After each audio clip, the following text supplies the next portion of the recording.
National egg coordination committee ఆధ్వర్యంలో ఈ రోజు వనస్థలిపురంలో గుడ్డు తినడం వలన కొలెస్ట్రాల్ పెరుగుతుంది అన్న అపోహలను నివృత్తి చేస్తూ కోడి గుడ్డు తినడం వల్ల కలిగే లాభాలపై అవగాహన కార్యక్రమం నిర్వహించడం జరిగింది.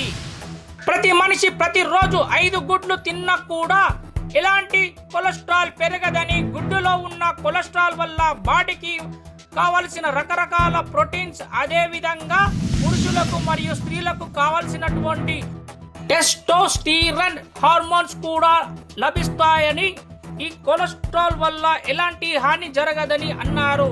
ఒకవేళ మనిషికి కొలెస్ట్రాల్ తక్కువ అయితే మతిమరుపు సమస్య ఎక్కువ అవుతుందని, ఇబ్బందులు ఎదుర్కోవాల్సి వస్తుందని, కాబట్టి ప్రతి ఒక్కరూ రోజుకు 1 నుండి 5 గుడ్లు వరకు తినవచ్చని తెలిపారు NECC సభ్యులు.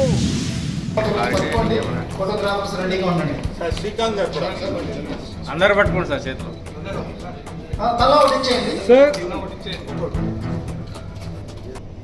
ఒక అద్భుత జూన్ 8, 2024 పరమదించారు. వారిని ఒకసారి జ్ఞాపకం పాటించి ఈ కార్యక్రమాన్ని మొదలెడదాం. వారు ఎవరో కాదండి, రామోజీరావు గారు.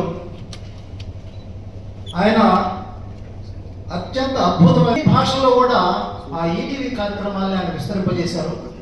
మనందరికీ మార్గదర్శి. తర్వాత ఆయన అంటే అంతులేని ఒక పోరాటం అనే ఒక పాట ఉంది. ఆ పాటకి ఎగ్జాంపుల్ రామోజీరావు గారు. ఆయన జీవితంగా పోరాటం చేశారు ఆయన నమ్మిన సిద్ధాంతాల కొరకు.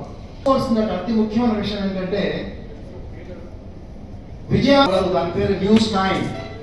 కానీ న్యూస్ టైం ఎక్కువ కాలం నడవదు. కానీ ఆయన ఓటమిని కూడా చిన్న జీవితం అంటున్నారండి. డయాబెటీస్ మొత్తం అన్న బీపీ లేదు, డయాబెటీస్ లేదు. డాక్టర్ గారు